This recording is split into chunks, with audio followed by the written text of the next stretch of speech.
Монголчуудын нэгдсэн холбооныхонтой уулзсан. Тэгээ энд бид нарт бол бас нэг 2100 гэдэг манай намын мөрөн хөтөлбөр бий. Энэ холбооныхон бол ярьж байгаа зүйл нь бол малын гаралтай түүхийдийг боловсруулахад хамгийн шаардлагатай зүйл бол нэгдүгээрт хөнгөн үйлдвэрийн технологийн парк яаралтай байгуулахгүй болвол аймаг болгонд боловсруулах анхан шатны үйлдвэрийг барих болцоо боломж байхгүй. Үр ашиг нөхөхгүй.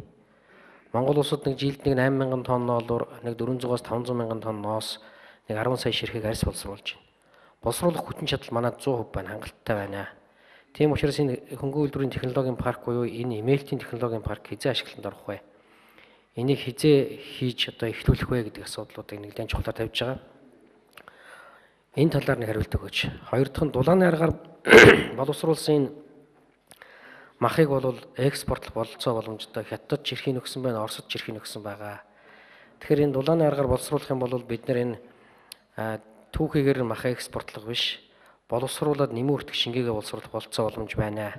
Энийг одоо яаж ашиглах вэ? Энийг ашиглах бололцоо боломж байгаа юу гэдэг асуудлуудыг тавьж ирсэн. За гурав дахь асуудал бол дотоодын зах зээлийг хамгаалах шаардлага хэрэгцээ бий. Бид нар одоо өөрсдийнхөө дотоодын бүтээгдэхүүнээр энэ цэрэг цагдаа хил хамгаалах байгууллага онцгой байдлын хувцс хэрэглээ хийгээд байх бүрэн бололцоо байгаа. Ийм учраас дотоодын зах зээлийг хамгаалах хуультай болмоор байна. Энийг гаргах уу? Нөгөө яригдаад байсан худалдааны тухай хуулийг хизээ оруулах вэ гэдэг ийм асуудлууд яригдчихилээ. Тэгээ энэ талаар гуравдалт нэг хариулт өгөөч. За дээр нь энэ ноос эерх үйлдвэрийн дөнгөж 30% ажиллаж байгаа. Тийм учраас энэ эерх үйлдвэрийн хүчин чадлыг нэмэгдүүлэх тал дээр одоо салбарын ямар арга хэмжээ авах вэ гэдэг ийм асуудлуудыг тавьж ирсэн. Түүнээс бид нар угаах хүчин чадал 100% байна. Эерх хүчин чадал 30% байгаа учраас бид нар бүгдээрээ Хятад улсаас 400 тонн утас оруулж ирж ингэж эерх үйл ажиллагааг хийж байгаа гэж ярьж ирсэн. За хамгийн сүүлийн асуудал бол энэ ихтэйд сургуулиуд буюу одоо боловсруулах оюутан мэрэгжлийн чиглэл хэмжээтэй мэрэгжилтийн бэлтгэх асуудал байгаа. Тэгээ энэ дээр ямар арга хэмжээ авч ийн мэрэгжилтнүүдэд энэ мал аж ахуйн гаралтай энэ бүтээгдэхүүнийг боловсруулдаг тал дээр мэрэгжилтийн бэлтгэх дээр ямар арга хэмжээ авах гэж байна вэ гэсэн ийм хэдэн асуулт асууя. 81-р микрофон.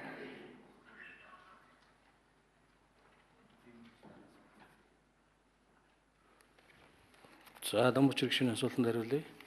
Энэ Монгол улсын хөнгөн үйлдвэрийн салбарт нийт нэг 2000 гаруй үйлдвэр үйл ажиллагаа явуулж үүнд 200 гаруй мянган хүн ажилладаг байсан. 2016 оны 8 сарын байдлаар бол үндсэндээ 35 мянган хүн ажиллаж байгаа гэсэн мэдээлэл байгаа. За энэ салбар бол аж үйлдвэрийн салбар бол 16 оны эхний 9 сарын байдлаар бол 4 их 80 925 төгрөг болж дотоодын боловсруулах үйлдвэрийн эзлэх хувь нь 21.4% болсон.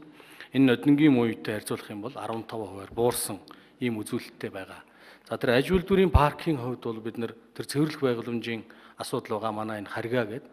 Энэ асуудал дээр бүгд нэр Солонгос улсын Эксим банкнаас бас хөнгөлөлтөө зээл өгөөд за энийг одоо бас засч янзлах асуудал яригдж байгаа. Нөгөөх нь имэйлт рүү явуулж энэ парка байгуулах чиглэлээр бас манайхан ажиллаж байгаа.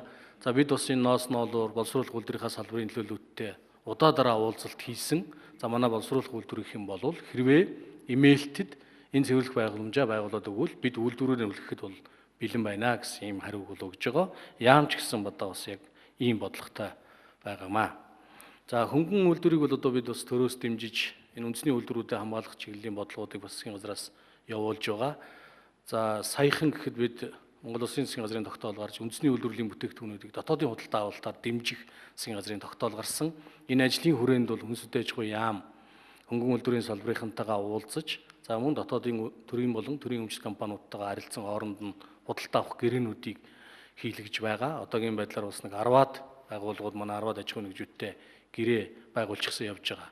За мөн энэ хөнгөн үйлдвэрийн салбарын үйлдвэрсэн бүтээгдэхүүний борлуулалтыг нэмэгдүүлэх, орлогыг нэмэгдүүлэх чиглэлээр бол бид энэ хил орчмын худалдааг бас өргөнөөр зохион байгуулъя гэж ингэж төлөвлөж байгаа. Саяхан бид Оросын холбооны улс Хятад улстай бас энэ хилийн бомтууд дээр Монголд үйлдвэрлэсэн бараа бүтээгдэхүүний үзэсгэлэн худалдаа гаргая гэдэг тал дээр үндсэндээ тохирсон. 2017 оны 10 сард Хөх хотод бас Монгол үйлдвэрлэсэн Монгол Экспо гэдэг үзэсгэлэн худалдааг бас хийхээр болсон. Өмнө нь энэ үзэсгэлэн худалдаа маань бас амжилттай болж энэ үзэсгэлэн худалдааны үеэр Монголын дотоодын нийт бүтээгдэхүүн нэг 80 орчим тэрбум төгрөгийн борлуулалт хийсэн.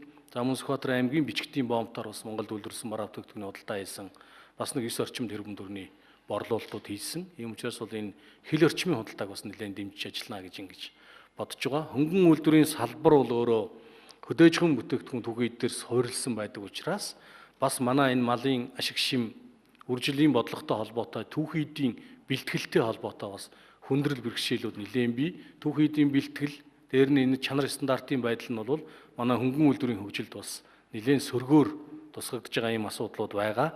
Энийг бол бид нар бас бодлогын түвшинд нэлээд зоригтой өөрчлөлтүүдийг хийнэ гэж ингэж төлөвлөж ажиллаж байгаа. Энэ чиглэл дээр бол бид Монгол улсын малын генетикийн тухай хуулийг санаачилж, ер нь одоо малынхаа үржил удамд сайжруулж, энэ үйлдвэрлэл зориулалтаар малаа бас өсгөж хөгжүүлэх тал руугаа төр бодлого чиглүүлэх нь зайлшгүй шаардлагатай байж байгаа юм. Дээр нь энэ малын эрүүл мэндийн тухай асуудал. Тэгээ бид энэ малын эрүүл мэндийн тухай асуудалд бас нэлээд анхаарал хандуулж, малын эрүүл мэндийн тухай хууль малын генетикийн тухай хуулийг Монгол Улсын засгийн газраар үзэл баримтлалыг батлуулаад одоо улсын хурал өргөн барихад бэлэн болсон байгаа. За худалдааны хуулийн тухайд бол манай яам дээр ажлын хэсэг гартсан. Бид худалдааныхаа салбарын үндсэндээ бас нэг 1000 гаруй төлөөлөгчтэй уулзаж энэ худалдааны салбарт ажиллаж байгаа хүмүүсийнхаа ажлын байр худалдааных нь одоо тэр салбар нэгжүүдээр орж уулзсан. Тэгээ худалдааны тухай хуулийг бол бид өргөн барих ажлын хэсэг маань ажиллаж байгаа гэдгийг танд бас